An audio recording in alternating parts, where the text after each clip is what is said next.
Question number 27 में हमसे demand की जा रही है कि हमने बताना है कि इसेंशियल सिंगुलरिटी हमारे पास यहाँ पर अपीयर हो रही है क्वेश्चन नंबर 27 और 28 में। ठीक है, क्वेश्चन नंबर 27 में हमारे पास जी की साइन जी की सीरीज़ सबसे पहले हम लिख लेंगे अपनी आसानी के लिए।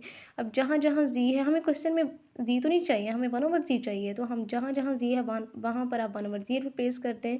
रिप्लेस करने के बाद हमें क्वेश्चन में जी क्यूब भी चाहिए, जी क्यूब के साथ आप मल्टीप्लाई करवा दें तो आपके पास ये आंसर आ जाएगा। अब देखिए एसेंशियल सिंगुलरिटी क्या होती है कि हमारे पास जो प्रिंसिपल पार्ट है वो हमारे पास infinitely many non zero terms हो। अब देखिए यहाँ पर जी स्क्वायर है, यहाँ पर जी 4 है, यहाँ पर फिर जी 6 होगा, इसी तरह से जी 8 होगा। इसका मतलब है ये infinitely many non zero terms है।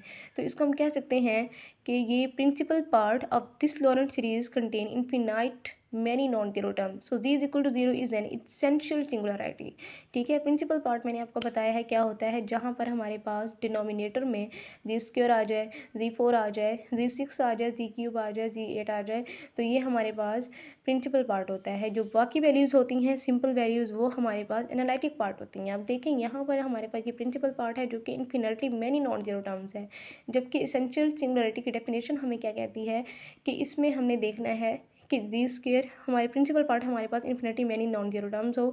इसका मतलब है यहाँ पर यहाँ पर सेम वही सिचुएशन चल रही है। इसका मतलब है ये हमारे पास एसेंशियल सिंगुलरिटी है at ji is equal to 0 पे।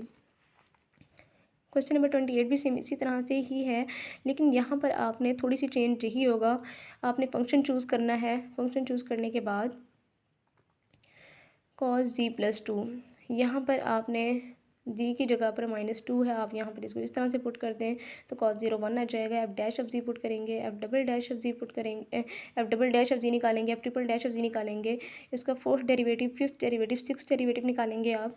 उसके बाद जहाँ जहाँ जी है वहाँ पर आप -2 पुट कर दें। आप इसको इस तरीके से भी कर सकते हो, लॉरेंट एक्सपेंशन से।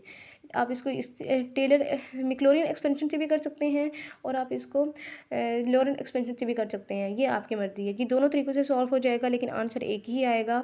आप दोनों तरीक़ों से कर सकते हैं।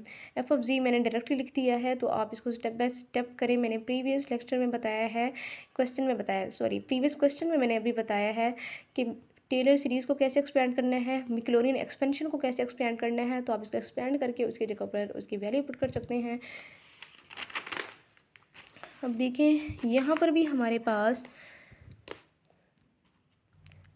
2 का फैक्टोरियल g+2 का whole square and this.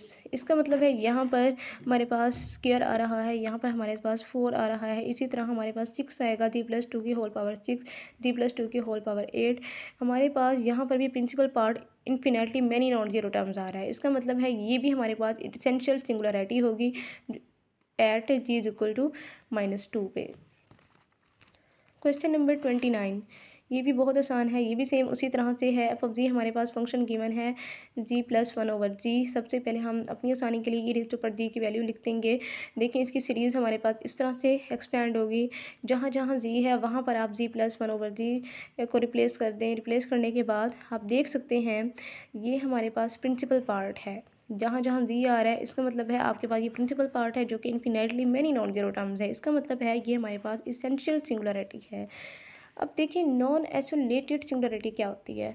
Non isolated singularity में हमारे पास फंक्शन जिसमें हमारे पास अनडिफाइंड आ रहे हो फंक्शन, ठीक है, तो cos 1/g की सीरीज़ हम लिखेंगे, और यहाँ पर हम -1/2 का फैक्टोरियल,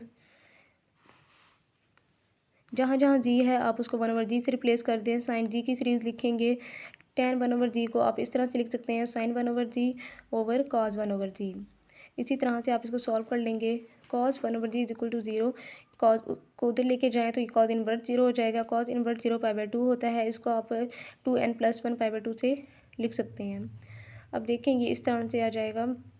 इसमें सिंगुलरिटी अपीयर जो हो रही है at ji is equal to this point पे, तो हम कह सकते हैं कि G is equal to 0 is not isolated singularity of F of G is equal to non. ये आप इस तरह से लिख सकते हैं। मेरे चैनल को सब्सक्राइब ज़रूर कीजिएगा ताकि आप बेस्ट से बेस्ट वीडियो से फ़ायदा उठा सकें, और इसको शेयर भी कीजिएगा।